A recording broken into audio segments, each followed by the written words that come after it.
guys, thanks for checking out this YouTube presentation. After I read the book The Stranger, I decided to do a YouTube essay, so to speak. A friend recommended this book to me, The Stranger, and when I read the first few pages, which is told in first person by the main character, I'm thinking to myself, hey, I know someone who's like this, exactly like this. The main character reminds me of someone I know, not in exact detail, but the personality type. Just plain odd in everything he does or says or reacts. Not necessarily how he dresses or, if he has a mohawk or whatever, but just when you speak to him. Perhaps you know someone personally that's like this, that's just so indifferent that he's impossible to communicate with.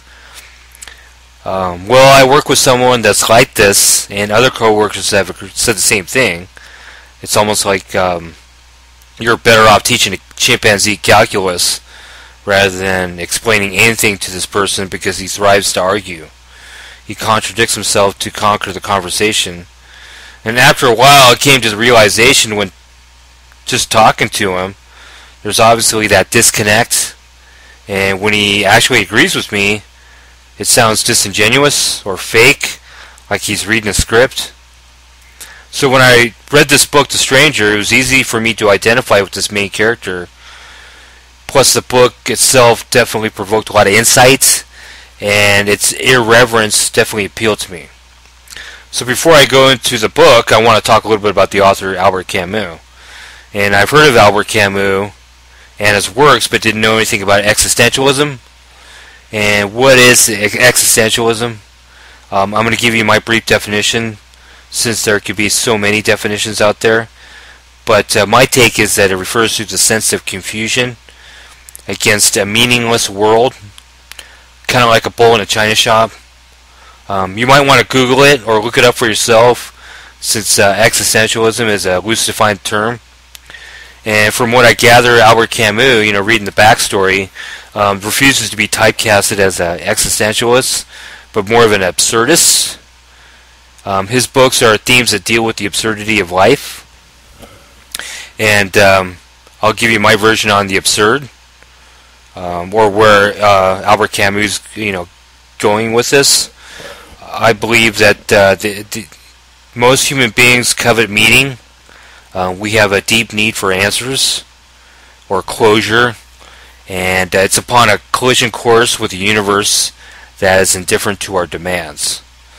Because we expect demands from nature because we personalize nature, and one of my favorite sayings from Albert Camus is that we turn to God only to obtain the possible, which is one of the quotes that he was famous for saying. The Stranger is a profound piece of work. There's only 150 pages or so in this book, and there's not one page that's wasted. So I'm going to give you a thumbnail sketch and some pivotal points. On page 1, it starts off with "Mother died today, or was it yesterday?" And I love how it starts because it's so irreverent. And it starts off with the main character's funeral, the mother's funeral. And this is where he shows his indifference. Just what do you think happens in a funeral? You see a lot of sad faces. You see a coffin. There's a scene where he's facing a group of his mother's friends holding a vigil on the other side of the coffin. And he feels like he's being judged, like he should say something. He doesn't shed a tear, nor does he express any outward feelings that are consistent with a typical funeral scene. I think this particular scene is kind of a bit of foreshadowing.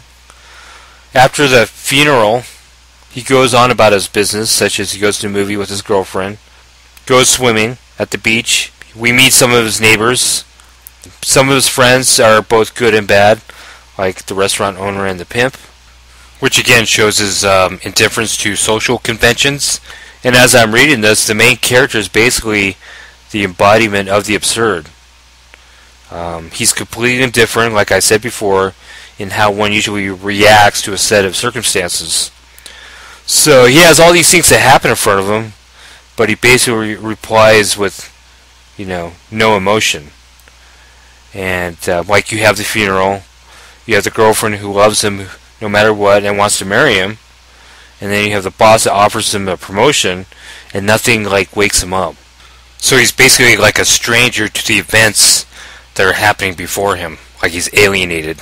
And there's a part in this book, there's a climactic scene, which the main character en route in helping his friend settle a score, he kills an Arab, which leads to the second part of the book. In my humble opinion, when he fires the weapon and why he pulls the trigger is part of the absurdity. I think Albert Camus purposely implemented in this part of the book because it was meant to have no meaning. And then he finds out, this main character finds out this whole universe is shifted. And as you read on, the cast of characters who are trying to make sense of this nonsensical act. Okay, the second part starts with the trial. And here again he shows his indifference. His own lawyers are trying to help him with his defense, and it's almost like they're trying to get him out of it, and they stand a good chance, but the main character himself basically tells him he has no reason why he shot the Arab. His defense lawyers eventually just speak for him because they don't want him taking the stand because he would obviously incriminate himself. So when the trial starts, it gets even more absurd, because here you have the main character, the absurd, and the prosecution and the defense are trying to implement meaning, as well as members of the jury and the press who's covering the trial. So I could go more into depth into this, but I'm going to try to go over the concepts. So basically the public is more outraged, not because he killed the Arab for no reason, but because he didn't shed a tear at his mother's funeral. And the prosecution paints him out to be this diabolical person, and again he shows no emotion. So it's not until he gets sentenced to death by guillotine that he finally wakes up and realizes his fate. So the message here that I'm getting is that is to live life as if you were condemned to die. And some reasons why I like this book. It's unique. It's thought-provoking. In other words, if you want to search for meaning, you have to accept the absurd. Plus, the absurdity also gives me a different perspective on life and how we see the world. So the book woke me up to that which surrounds us, which is the absurd. And if you just read the newspaper, and it's filled with absurdity, like the Colorado movie theater massacre that happened not too long ago. And the sad thing is we will never know the reason. And the families of the victims are trying to understand why. And I guarantee you, as of now, as the story develops, it will get even more absurd, and then we're right back to no answer. How long ago was the Columbine debacle? I think it was like 13 years ago, and we still don't have any answers or the actual reason. So as a reader, after finishing The Stranger, I'm trying to implement meaning to this book as well. So it's all absurd. So you might want to reread it again, but anyways, that's my interpretation of The Stranger. Don't take it hook, line, and sinker, or written in stone. But I hope it gives you more insight, and hopefully it motivates you to read more of his books. And thanks for following my presentation.